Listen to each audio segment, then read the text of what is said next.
जगतसिंहपुर जिला कुजंग ब्लॉक गोपियाकुद पंचायत समागुड़ स्थित कुजंग उप कारागार आज आदर्श प्रयास संगठन पक्षर वृक्षरोपण कार्यक्रम अनुष्ठित हो जाइए।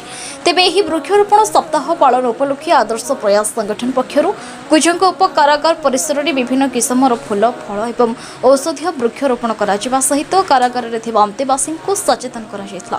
मात्र यह कार्यक्रम को संगठन प्रमुख सदस्य अमीय प्रसाद दास, देवी प्रसाद साहू, विष्णुचरण मुदुली, देव कल्याण महापात्र, भंज किशोर, जगदीश मंडल, देवव्रत पति, प्रकाश प्रधान, नरेन बर्मन, गोपाल मंडल, दीपक स्वाई, निहार बारे, किशोर महांती, राजू किशोर और राकेश स्वाई प्रमुख यह कार्यक्रम जोगदे वृक्षरोपण करथिबा बेले कुजंग उप कारागार अधीक्षक इंद्रजित बिस्वाल संगठन कर्मकर्ता मानक सहयोग करने सहित आदर्श प्रयास संगठन को कृतज्ञता जणाई आगामी दिन में किपरि कारागार परिसर सुरक्षित रहिबो से दिगरे दृष्टि आकर्षण करिवे बोली प्रकाश करिसेंति।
आउटिके आड़ू ना आम डकाने आउटिके आड़ू आपणकर मिल जाव आम फल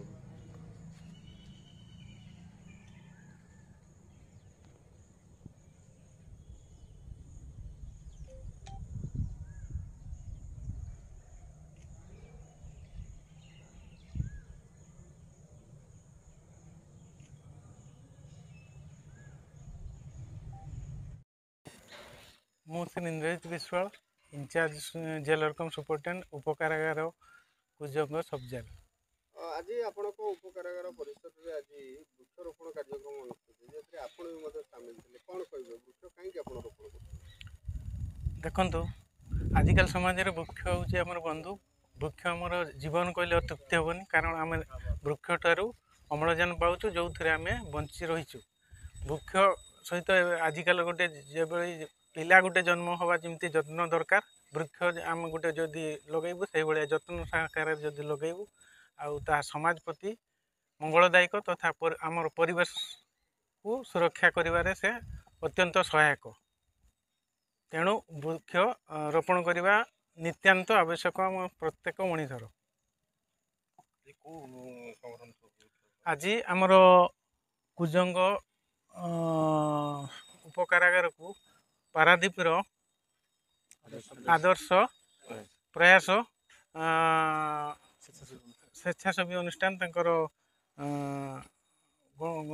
आसी आमर परिसर रे वृक्षरोपण करिसंती तथा वृक्षर उपकारिता विषय आमर अंतेवासी को बुझाइचंती एवं वृक्षर आवश्यकता से बुझाई आम मानकु खुशी करैचंती। से अंतेवासी माने बहुत खुशी अछंती। जेल परिसर में केतेटा वृक्ष लगी?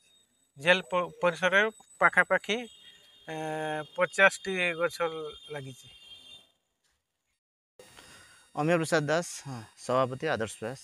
आज कहीं आपण माने निष्पत्ति नउछन जे वृक्ष लगेले कोन देखंतु आमे गोटे कोस्टल जोन में रहूछु एवं यह एक शिल्प संभूति माने आम पारादीप रोचे शिल्पानुष्ठान बेसी। तेणु आदर्श प्रयास एक स्वेच्छासेवी अनुष्ठान जी दीर्घ 12 वर्ष है तार विभिन्न माने कार्यानुष्ठान कर प्लांटेसन तार मुख्य दायित्व। तेणु से परिवेश को सचेतनता कराऊे और प्लांटेसन बहुल मात्रा प्लांटेसन कराऊे। तो प्लांटेसन कर अर्थ ये प्रकृति तार संतुलन हर बसी ये जेहेतु इंडस्ट्री कल कारखाना बढ़ी चलती तेणु ताप वृक्षर आवश्यकता पड़ूँ। तेणु आम समय हिसाब से ना आम कौन पाग आम वर्षा हो पार्छ ना शीत हो पार्छ सबकि डिले चली यार मुख्य उद्देश्य हूँ वृक्ष वृक्षटे वृक्ष न लगेले आम प्रकृति समाज वर्तमान ये बंचा कष्टसाध्य हो पड़ो। କିଛି ଲୋକମାନେ ବୁଝୁନାହାନ୍ତି ବି ଗଛ ବି କାଟି ଦଉଛନ୍ତି। देखो लोकों भितर सचेतनता सृष्टि करा आमर अभियान एवं प्रत्येक व्यक्ति प्रत्येक समाज जो मैंने सामाजिक स्तर में अच्छा से सचेतनता कराऊँ जे समस्ते वृक्ष लगातु और तार जत्न नियंतु।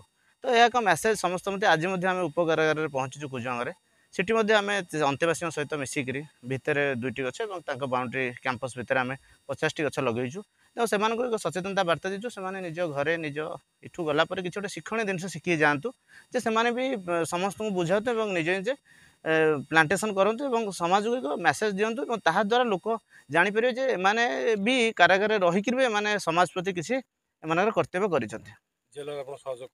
आज्ञा संपूर्ण सहयोग सार विशाल सार रही इंस्ट्रक्शन आज जेहेतु यहाँ बर्तमान आमर 7 दिनिया चली वृक्ष आमर वनीकरण सप्ताह तेणु सारा भारत को पालन करुच्ची सब जगार प्लांटेसन कराऊँच जेलर आमर तत्वाधान आज प्रोग्राम टी बहुत सपोर्ट रही से बहुत माने इंटरेस्टेड थे जे विगत 3 दिन है बारंबार जे वर्षा हो कौन करें आपने केमती आसवे कौन बहुत सहयोग तेणु से सहयोग आज कार्यक्रम है।